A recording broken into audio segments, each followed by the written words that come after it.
Hi, this is Conrad and today we play Blue-Black Tempo Doomsday against Pokemoki. We are on the draw and Pokemoki is, I think, known to play various blue decks. So let's see what will happen. Okay, he plays a Misty Rainforest and pass. We keep a hand of turn 1 Doomsday. That's usually a good idea. And we have only one Doomsday and not really a backup plan, but we have enough lands. We start with the Dark Ritual.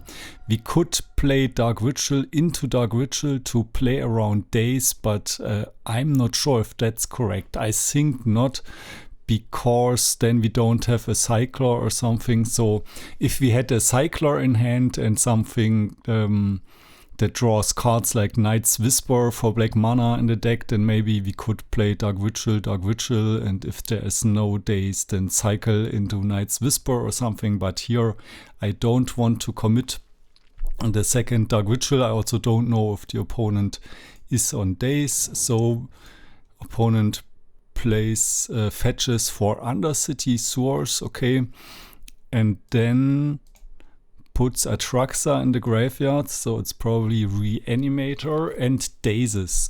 So I'm not sure if this is the best play, because if I had a Daze, then I could Daze back. So I think I would have fetched for Underground Sea, but yeah, let me know in the comments what you think.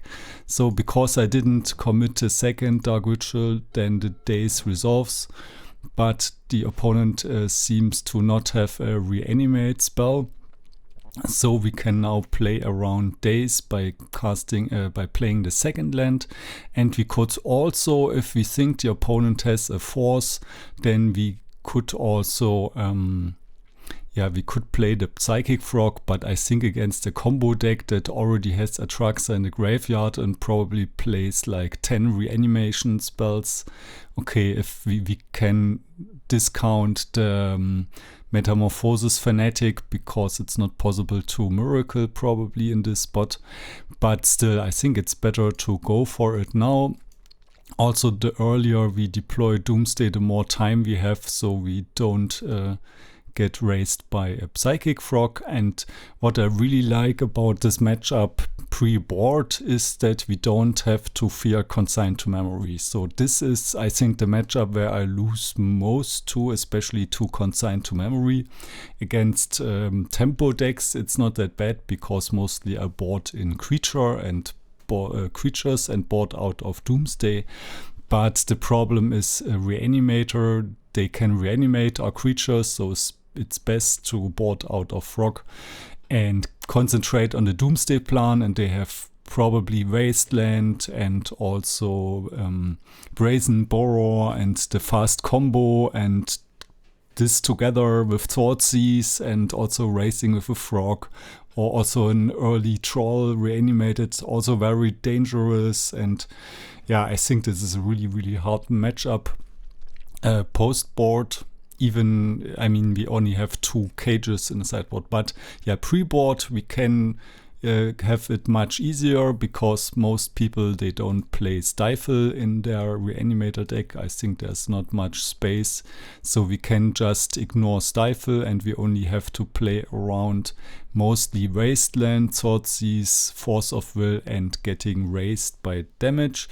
So first I think, okay, I could make a triple cycle pile into Cavern of Souls. The problem is that the Underground Sea that I'm using for that I can use for fetching, to get a perfect pile and not lose to, for example, a Fatal Push, I need to play the Flooded Strand, but then I lose to a Force of Will.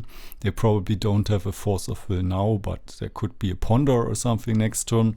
So I think this pile is not that great, so I think it's better to pass the turn twice and put another Thassa's Oracle in. So and also the opponent doesn't have a creature. So if we pass the turn now, we go to 10 life, and then it's really hard for the opponent to do 10 damage in one swing. For example, if we pass, an opponent reanimates Atraxa, and then we pass again and we get 7 damage. Then the problem is with 2 Street Waves, we're on 3, we are dead.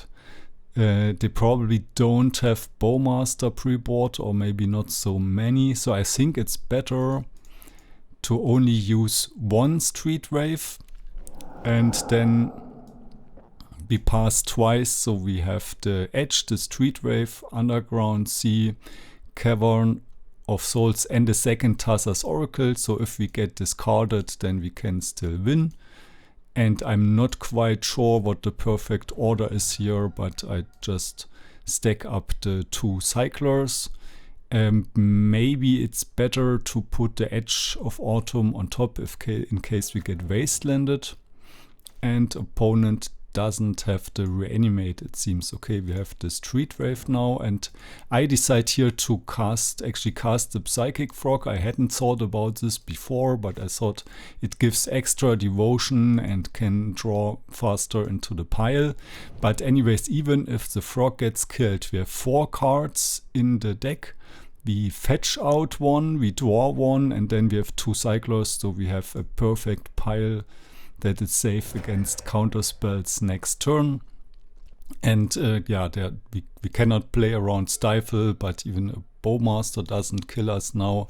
A Wasteland also doesn't kill us now, so we should be pretty safe. I think one mistake that I do is here that I cycle Street Wave and I fetch. I think this is all okay, because we want to get to the cavern, and now the pile, now we have 1 Thassa's Oracle in the deck, and we have the land. So I think we could have just played the Thassa's Oracle from hand with the cavern, and if the opponent somehow has some really rare card that makes us draw a card, or I don't know what, like some mind break trap or whatever, then we could pass the turn and not die instantly. So here I clear my pile, and this should win against most normal builds, but I think we could get like 0.1% or something against some really unusual main deck cards by not clearing the graveyard. Also, maybe there's also some timing issue if we play the Thassa and we still have some cards in the graveyard, and then the opponent plays something in response. I don't know, but I think this is fine. Yeah, let me know in the comments, and we go to the second game. So this is our Doomsday Frog Tamiyo deck list. So the thing we have to fear most from our opponent is the consign to memory. So we actually bought out all the 4 frogs, because if we tap out early, they can reanimate and they can daze us, and also they can counter the frog or discard the frog, so and reanimate it. So this is the only matchup where we bought out of Psychic Frog, and we want to bring in the 2 Gravediggers cages and the Swordseize and also Fatal Pushes. And we are on the draw, so I bring in, I think, 2 push, 2 cage and 1 Swordseize for 5 cards. And we bring out the 4 frogs, right? And then also 1 daze, because on the draw, the daze is not that great. So there was some really great video on the Patreon of Eureka 22422, where he played against UB Reanimator player, and they talked about it, that if you daze really early in the Doomsday deck, then it can happen that you fall too far behind in this matchup, especially if we get wastelanded. So we go down to 3 days, but if we were on the play, we would keep the 4 days in and only bring the 3rd push in, but not the 4th one.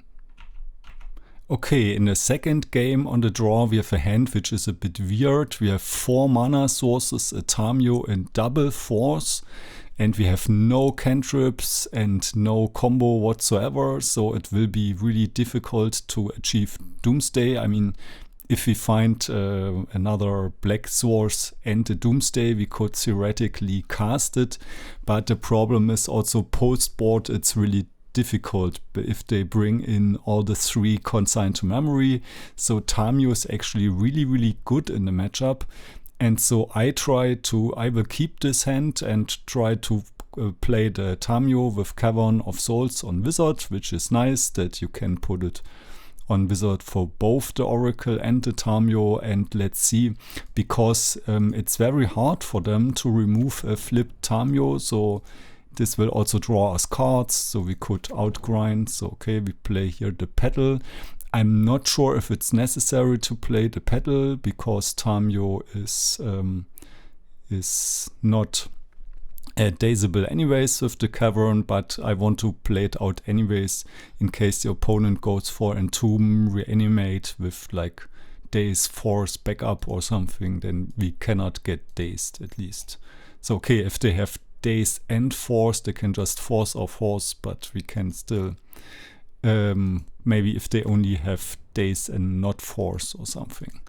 Okay, and opponent fetches for Undercity Sewers, likes the card that is on top. Okay, so it's probably not an Atraxa or something.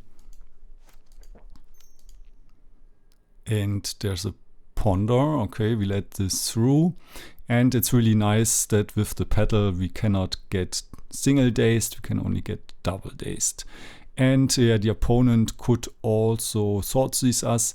If they have push now, maybe we actually want to force it, but it's a difficult decision, because then after the push, then they can just combo off probably. So that's, I don't know if I want to do it or not. It's also hard to flip it in response to a push. In our turn, it's easier. If they push it in our turn, we can maybe Street Rave and hope to find a Brainstorm or another Cycler, but yeah, drawing 3 cards on the opponent's turn without Brainstorm is quite difficult. But we are lucky that Tamiyo didn't get killed, so we can attack here. And we get a clue. And now we can flip Tamiyo by sacrificing the clue. And if there's a push now, we probably want to force or daze. So probably daze. So let's do it. We draw the Swordseize and we cycle. We could also Swordseize here with the Petal, but that runs into Daze and we haven't given our opponent an opportunity to daze at us. So I think there's a high chance they have Daze. I don't know, maybe they bought out Daze a bit because, but they're on the play, and yeah, I'm not sure. I want to play around Daze and I think we can do it here. Good, so we have double Force, double blue card, which is nice. So, of course, sword seizing something is better than forcing it, because this only takes away 1 card, but maybe we want to play Doomsday at some point in the future, so the Petal is also really important because the other lands don't produce black. Okay, what does the opponent do? A Brain Search, so this is like a non-traditional build of Reanimator, it seems. It tries to go more into the late game, and drawing 4 cards and putting 2 back is really, really strong.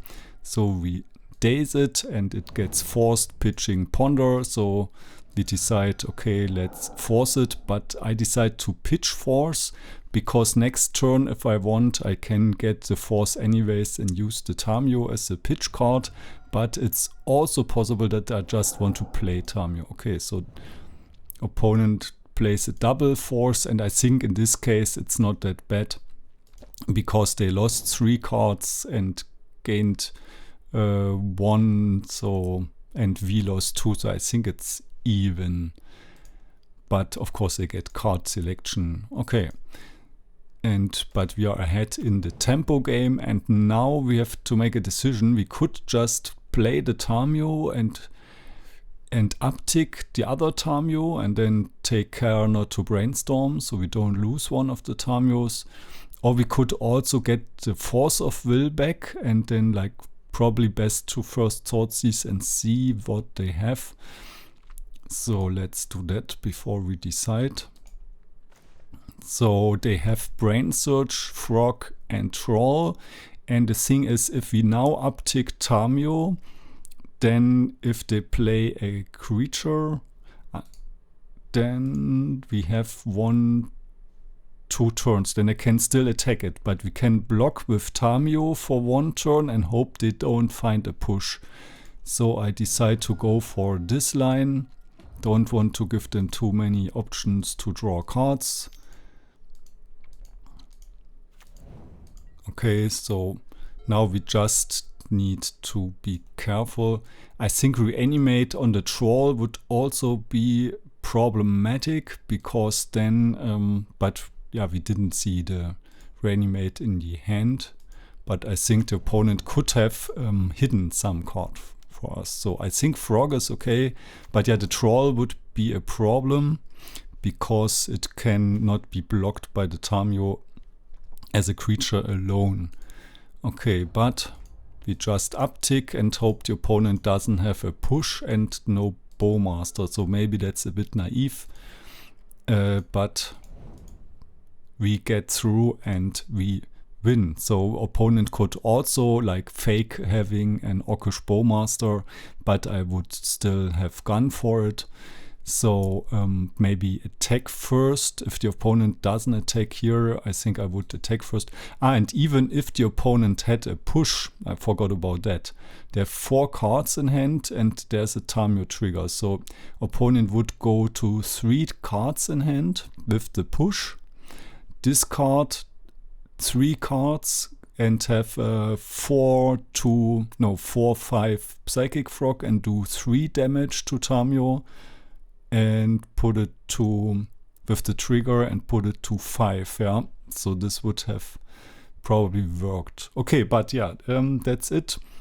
That's the match. I found Tamiyo to be really, really good in this matchup, but otherwise I often lose to Consign to Memory, and it seems like Orcish Bowmaster is also on the uptick, so in general, really, really hard matchup for me. Yeah, let me know what you think, and see you later.